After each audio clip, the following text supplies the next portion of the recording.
Bonjour, 336 Accueillir la parole. Plusieurs siècles après, Jacques partage en ces mots ce que Dieu veut pour son peuple. Il a voulu nous engendrer par sa parole de vérité, pour faire de nous comme les prémices de toutes ses créatures. Accueillez dans la douceur la parole semée en vous. C'est elle qui peut sauver vos âmes. Mettez la parole en pratique. Ne vous contentez pas de l'écouter. Ce serait vous faire illusion. Jacques, chapitre 1, versets 18 et 21, 22. Jacques parle de Jésus et il dit aux gens qu'ils sont les premiers appelés lorsqu'ils pratiquent la parole et qu'ils ne l'écoutent pas seulement.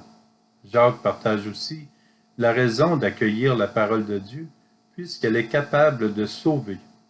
C'est curieux, il ne dit pas que la parole sauve. Il y a une nuance. Bien sûr, nous croyons que la parole de Dieu sauve, et elle sauve, effectivement. Mais nous devons l'accueillir pour être sauvés. Car Dieu ne peut pas nous sauver sans nous, sans l'acceptation de la recevoir et de la mettre en pratique. Mettez la parole en pratique, ne vous contentez pas de l'écouter. Jésus dit, ce n'est pas en me disant Seigneur, Seigneur, qu'on entrera dans le royaume des cieux, mais c'est en faisant la volonté de mon Père qui est aux cieux. Ainsi, celui qui entend les paroles que je dis là et les met en pratique est comparable à un homme prévoyant qui a construit sa maison sur le roc. Matthieu chapitre 7, versets 21 et 24.